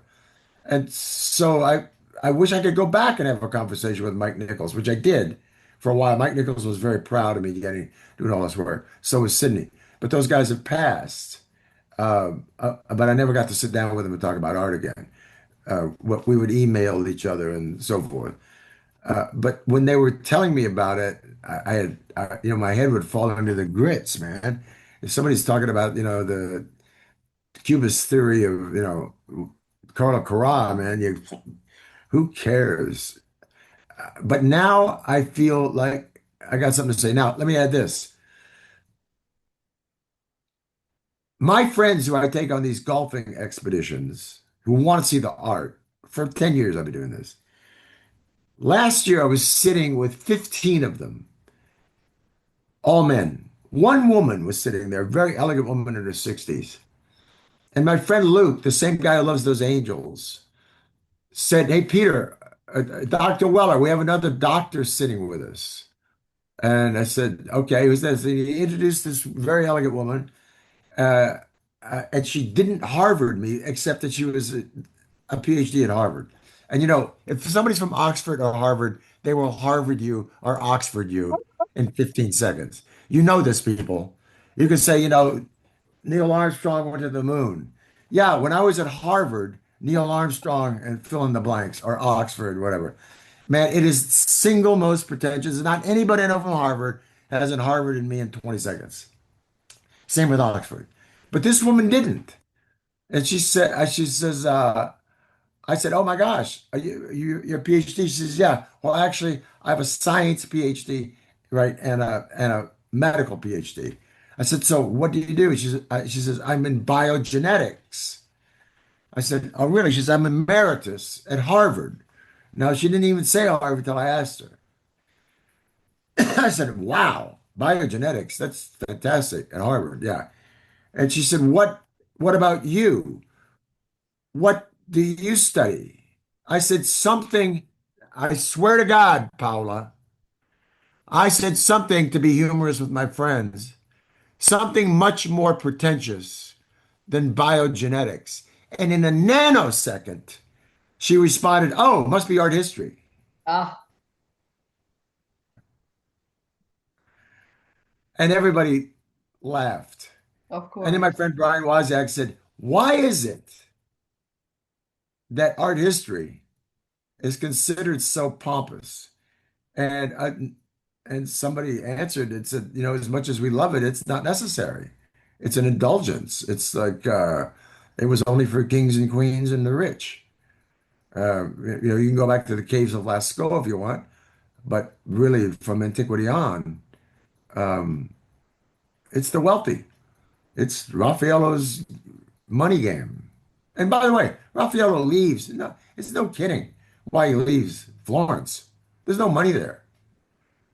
He's Yes, following the loot, man. yes. The He's loot's in following Rome. the star. He's a go-getter. He wants to succeed. That's for Yeah, sure. he definitely wants the paycheck. Peter, I mean, look at But us. We're anyway, so here. I feel I love being pretentious. I love standing in front of Antonello, Virgin Annunciate, and asking 15 friends, "Where's the angel? If this is a Virgin Annunciate, where's Yes, the angel?" Yeah. yes, yes, yes, I yes. love it. I love it. I love it. It's like it's movies to me. So Yes, yes. And I mean, look, Peter, we're here now almost 2 hours in the Studiolo talking about art. And I think it is the only way really to maybe give sense to our humanness and our own existence is looking back and thinking about the caveman putting their hands right on the walls to leave their mark. So how lucky are we to actually be able to do this, to do what we do. I think we're extraordinarily fortunate. I just think we're like uh, look, my son, who's going to a Jesuit high school next year, when he was 4, right, he drew this. He saw a cartoon Wow. and he drew this. And then he thinks it's lousy and he wants to throw it away. And it's when he's 4 years old. And I take it and I frame it because I'm looking at some astounding Cezanne like edging that he got from Amazing. Piero della Francesca. Yes. This was Cezanne read like it's the mathematics that you got to outline that make it jump. I got to do that. And I'm seeing Piero, Cezanne, everything in this. And my kid, when he was, I think it was 5, just absolutely denigrates it. And if he had his way, he'd tear it up and throw it away. No, man. I mean, I got to learn from everybody. I got to keep learning. That's all I got to do. I just got to open my eyes, and the Isn't this second I, what Michelangelo wrote to a friend when he's in Rome and he says, and I'm still learning. And he is in his late 70s when he says that. So, didn't he write? Is that to his nephew, isn't it? yes, I yes, think his and I'm nephew. still Yeah. learning. Yes. But he also said, get this, I'm broke and I'm dying. And he lives to what, 90 years old with a fortune of about 250 million. Yes, Yeah. yes. So would I like to have lunch with Michelangelo? No. But I would love to have a lunch with Donatello. I would love to have a lunch with that guy. I think, what gets me about Donatello is this very special relationship he has with Cosimo the Elder, right? His biggest Yeah. patron. And when he dies, he's actually buried in next to Cosimo in the column of San Yeah. Lorenzo Church. That's right. But what I discovered when they did a beautiful Donatello show in Palazzo Strozzi a few Did years you like ago, that show? I loved it. I love the show, even though it was filled with fakes, many, many Donatello fakes in the market. There's my Yes. cup from the show. Oh, wow. Look at that. That might be the fake, the one you have on it. If you I think take a it's look at fake. that cup, look at the cup. Do you see the way that she's looking at him and his little hand? That Yeah. is not a Donatello hand. And that embrace, that kind of profile is very, Yeah. very weird. It's a The lot more you later. look at it, the more you see it's actually not Renaissance at all. No, I don't think so. It looks very Baroque to me. So yes, this is now a whole different topic, but I gotta throw this cup away now, everybody. Look what she's done. no, She's please ruined.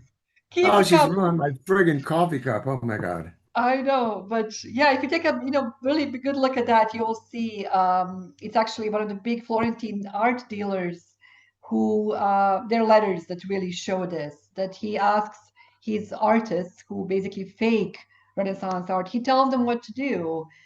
And if the chances are, if Donatello's works, the reliefs, if they're out of Italy in the museums around the world, they're very high chances they're actually not by Donatello, but they were made, you know.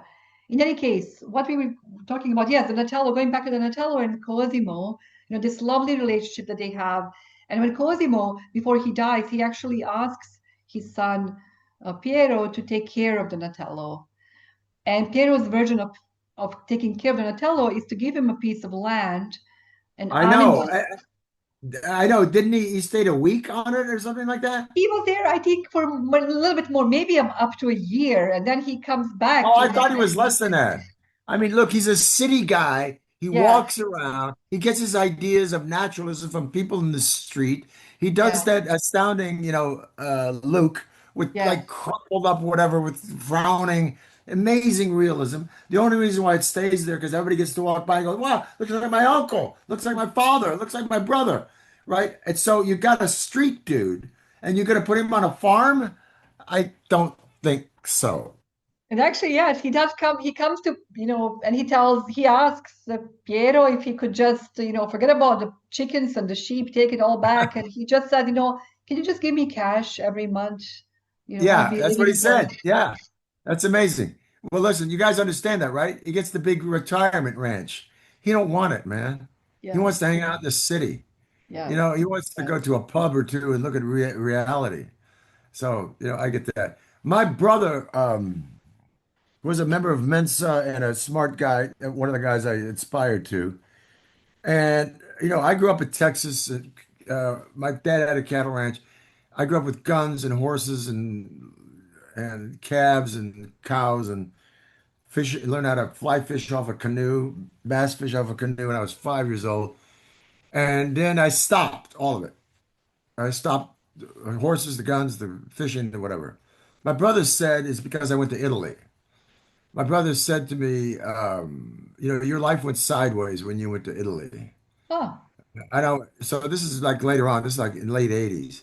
I said, "Well, how do you figure that?" He says, "You went to Italy in 1982." Yeah, I said, "Yeah, that's right." And by the way, Alan McGraw sent me to Italy. So, and he said, "And then you stopped everything. You stopped your dad, me, everybody would ask you to go fishing with us, go horseback riding, go hunting, and you never wanted to go do any of it. You never went out to Dad's ranch anymore. You never anything." I said, "Wow, was that Italy?" And he said this. How about this for a quote? I got to put it on my wall because I remember it because my brother was very articulate. You forsook the ethics of the country for the pretensions of a piazza. Wow. And my mouth dropped, man. I thought, Mike, you know what? I'd rather sit in the Piazza Navona with a cigar and a cappuccino any day than go bid a horse, put a fly on a rod, get in a canoe, load a gun. And he was absolutely right. My life just went into that. And by the way, it's the same time that I'm looking at the Guernica, thanks to Allie, and the same time that she actually sends me to Italy. She sent me to Italy. Um, So Wow. the first place I went to was the Naples, Paola. I didn't see Florence, Venice, Rome, nothing. Wow. That's Yeah, well, that's a good way to start. yeah. Wow. And by the way, do you guys like Naples? I hope you do because the top of the New York Times this year, #1 city in the world to eat. Did you see that? Yes. It was last June. Number Peter, one city. do you know Pino Daniele? Did you know his songs and Yeah, wonderful Napolitan? yeah. So I don't know them by heart, but I certainly yeah in know of them. 2014, I was taking from Santa Croce two stained glass windows to the exhibition at the Getty, the beautiful exhibition called The Dawn of the Renaissance. So I accompanied the stained glass windows. They were insured at 6 million each. And on my Oh my way gosh, back, I'm now flying back from Canada because the exhibition went from the Getty to Ontario, Art Gallery. And now flying back from Canada, I am in first class. And who is next to me but Pino Daniele, the really? Napolitan legend. And 9 hours next to Pino Daniele. Did you talk to him? Of course I did. And the first thing I told him, was he said, what did you do in Toronto? I said, I have these stained glass windows. They're coming back to the museum where I work. And by the time we landed in Rome, I completely forgot why I was in Toronto. The stained glass windows underneath me in the car. I forgot everything. I was just so excited to tell people that I actually spent an entire night with Pino Daniele. Wow, At one point, the pilot came to him and he said, Pino, thanks to your song, my wife fell in love with me. So to see this wow. Napolitan legend, to me, Pino Daniele is like, the people in Naples, the way they are, the way they live their life. And Well, I hope, the way the Neapolitans, because Allie sent me down there. yes, Because my parents had always been flying in and out of Rome and going and say, my father would say, "You think you've eaten Italian? Say you got to go to Italy. Call it Italy. You got to go to Italy. You got to sit on the streets of Rome. You la la la la." So the first time I made some money, I was not going to go to Italy just to prove that son of a bitch right. So later on, I went to France and Spain or whatever. And later on, I'm looking at Darling, the movie won the Oscar with Julie Christie. And in the middle of the movie, she goes to the Amalfi Coast. And I asked Allie, where the hell's that? And she said, "That's the Amalfi Coast. Go there. Your parents haven't been there." So I just rent a car, man, and I'm going to go to Capri. And I pull into, my mother's from New York and she's loud. She's from Missouri, but and she's a loud, tactile. But I get to Naples. Holy cow, Paola. I never heard loud until you go to Naples, until you're on Spaganapoli. Because I go to buy a ticket to the Ali Scaffold to go to Capri. And a guy turns to me, this is 1982, and he goes, "Que vuol?" Which means, what do you need? But that loud.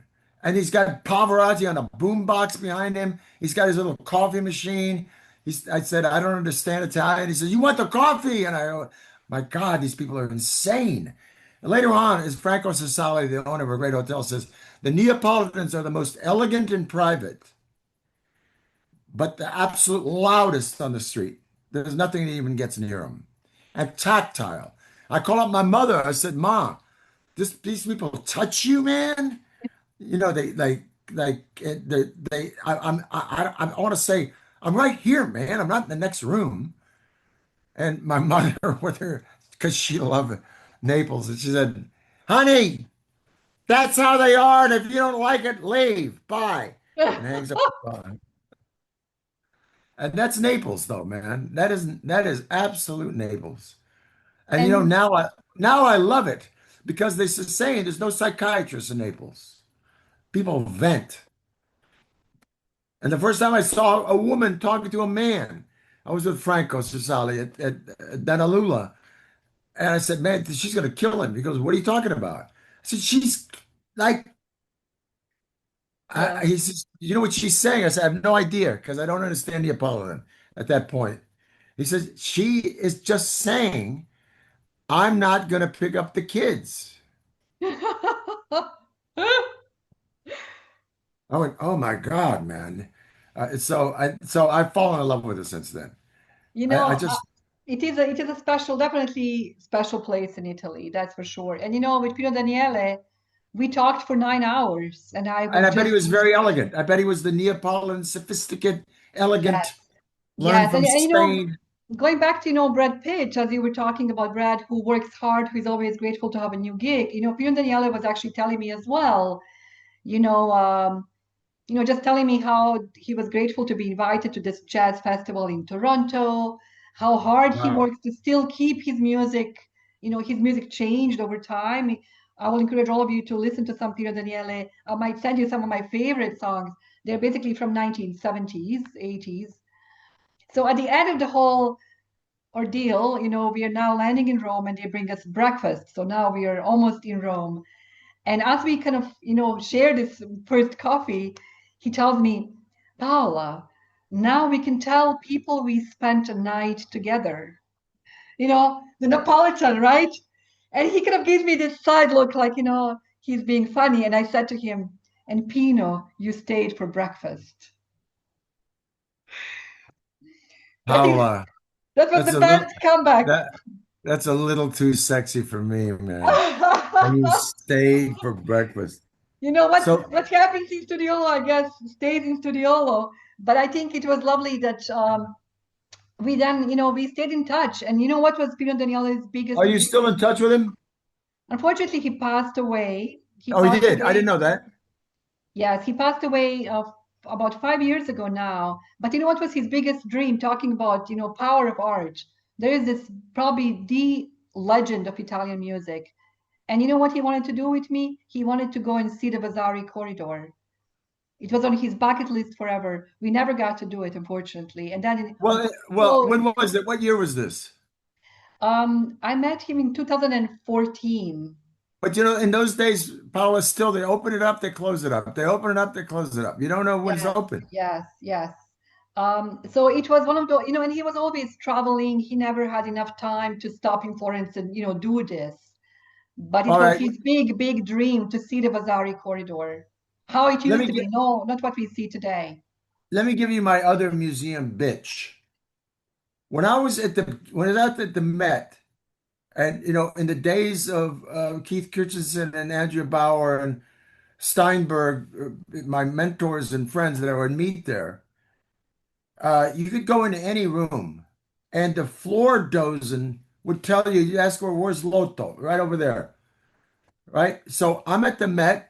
In all deference to Amy, I did not see the Gothic thing, Amy, because I was there to do Raffaello.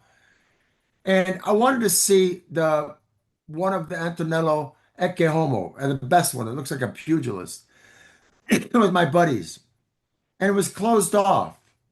And I was asking, they'd moved it. I said, "Where's the Antonello?" No one knew where it was. Not one floor dozen knew of Antonello. Not one floor dozen could tell me where it was, man. It Wow. was like, I don't know. I don't know.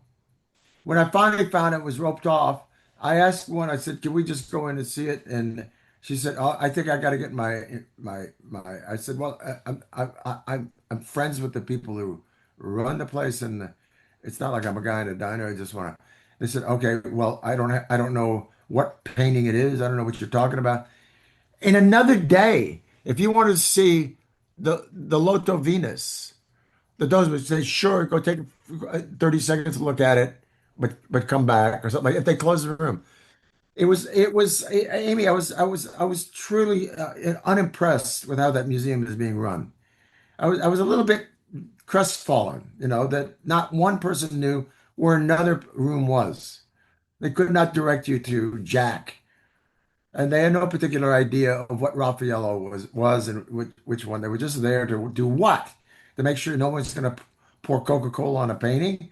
In the old days, I'm saying the old days, not long ago, they were there essentially to instruct, or at least to show, or at least to direct, or something to assist. And by the way, Pity Palace, same thing. Like, where's Giorgione? Don't know Giorgione. Same thing. Uffizzi's still a little bit better than that. Louvre is the best, maybe. But that's my bitch, okay? I'm my bitching and complaining about museums nowadays and whatever. Yes. And also, my big complaint is that Amy is not going to be in Venice this summer, so I can go see that triple canal infusion. Okay. Peter, thank you so much for coming to Okay. Okay. Studiolo. Look, let me throw this at you. Can you put the book in the chat because it's on Amazon? Yes. And here's the deal. I make this to all sorts of friends, and it's happened about a couple hundred times now. I put my address in the chat, Okay. 7162 Beverly Boulevard, number 349, LACA. If you guys send a book to me, I will, on my own dime, FedEx it back to you with a love note. Uh, Okay.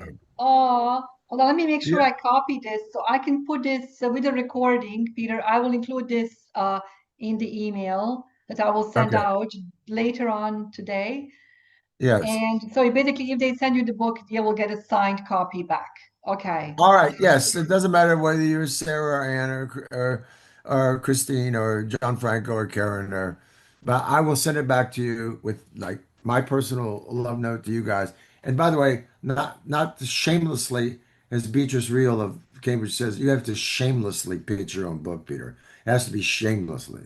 You cannot stand on ceremony. I say, okay, to shamelessly pitch my own book, I will say that if nothing else, it's a cool book to look through the Renaissance on.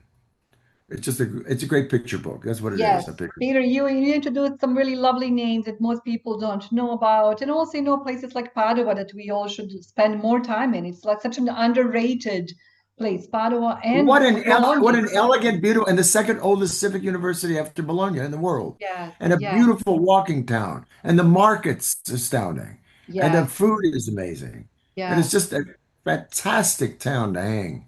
By yes, the way, yes, 15 minutes as Amy knows, 15 minutes outside of Venice. yes, yes, Yeah, yes. Unbelievable, once, unbelievable. yeah. Anyway, love you all madly, as Duke Ellington would say.